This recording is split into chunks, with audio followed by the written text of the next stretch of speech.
Hi everyone, in this video we're doing a comparison between classical Chinese, known as Wenyan, and modern standard Chinese, often called Putonghua or Guoyu in Taiwan. I'll stick to comparing it with standard Mandarin and won't get into all the Mandarin dialects or Chinese languages. History. What we call classical Chinese mostly refers to the language used in Chinese classics from the Shang Dynasty before 1000 BCE and in Confucian texts from the Warring States period, around the 5th century BCE. These texts were so influential that this style of writing stayed for official documents, philosophy, and poetry all the way up to the 1920s. That's when modern Chinese took over, a form of Chinese based mainly on the Beijing dialect with some influence from Nanjing and other northern dialects. Writing. Back in ancient Chinese, characters were more pictographic and less standardized.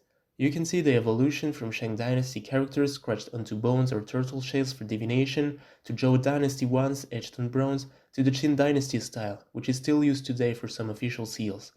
By the Han Dynasty, writing got standardized into the clerical script, which has a calligraphic vibe, and the regular script, a more printed style used for publishing. These are the foundations of modern Chinese writing, though mainland China nowadays uses a slightly simplified version. The older, more archaic forms are pretty much extinct now. Also, ancient scripts had way more variations since they weren't standardized. And there were also fewer characters. Modern dictionaries pack in over 80,000 characters, compared to just a few thousand used in antiquity. Pronunciation. Since Chinese doesn't use a phonetic script, we can't be 100% sure how ancient Chinese sounded. Plus, there probably wasn't just one way to pronounce it. Even today, people read classical Chinese poems using the pronunciation of their own dialect. Mandarin speakers use Mandarin, Cantonese speakers use Cantonese, and so on. Still, in the last century, scholars have been working hard to reconstruct ancient Chinese phonology. Here's how they've done it. Number 1. Poetic rhymes. Ancient poems don't always rhyme when read in modern Mandarin because the language has changed so much. By analyzing which words rhymed back then, we can guess at the vowels and final consonants. Number 2. Character clues. Some characters are made of two parts. One hints at meaning, the other at pronunciation. For example, the character for temple, pronounced si in Mandarin, is used in the character meaning to serve, pronounced shi, and also in poem, shi. In modern Mandarin, the pronunciation isn't always consistent. For example, this character is pronounced te, so it's quite far from the original si. However, in ancient Chinese, the pronunciations of these two characters were likely closer, so by making many comparisons, we can reconstruct the original pronunciation. Number 3. Linguistic comparison. We can also use the classic comparative linguistics method, which involves comparing old Chinese languages to reconstruct the ancient Chinese from which they all descend. We can even include Japanese, Korean, and Vietnamese, which have a significant amount of vocabulary of Chinese origin. Moreover, fortunately, starting from the 7th century, some base Chinese scholars documented the pronunciation of their era.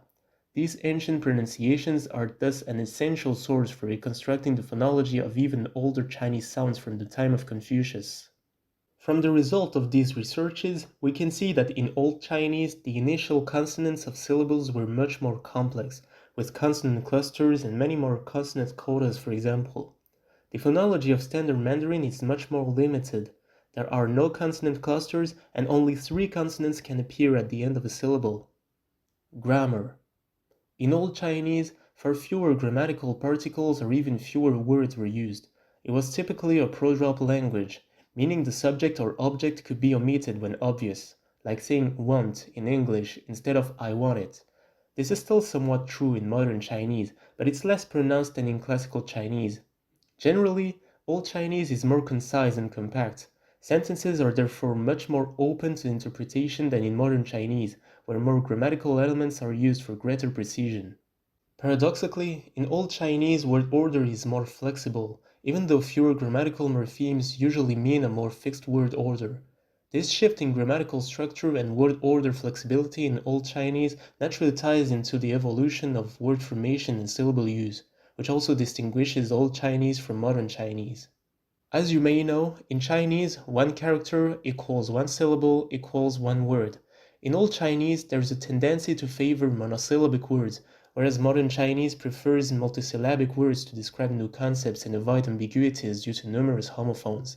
For example, sun in classical Chinese is 日, but it's 太阳 in modern Chinese. Eye is 目 in classical Chinese, but 眼睛 in modern Chinese. This is thought to be due in part to Old Chinese having fewer homophones because its phonology was more varied. With the simplification of phonetics, it became necessary to find ways to better differentiate words. Another major difference is the use of classifiers. In Standard Chinese, to express quantity, classifiers are used, and there are many of them. For example, to say 3 people, you don't just say 3 and people, 三人, that's too simple. You use the classifier 个, so 三个人. There are different classifiers for all types of objects, grains, books, flat objects, etc. Though some Chinese speakers tend to mostly use the default classifier 个. In classical Chinese, classifiers are quite rare, whereas in modern Chinese they are usually mandatory. Comparison. Now, to illustrate the difference, let's compare words in classical Chinese with their reflexes, that is, their descendant words in modern Mandarin. I'll use Zheng Shengfeng's phonetic reconstruction for classical Chinese. Nga, yu, fish. Du, niao, bird. Queen, quan, dog. Mog, mu, tree. Myuk, mu, I.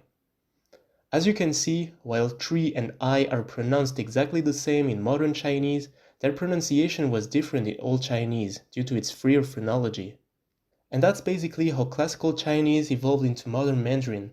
Thanks for watching. If you enjoyed this video, subscribe, give it a like, and let me know in the comments if you'd like me to do more language comparisons. See ya!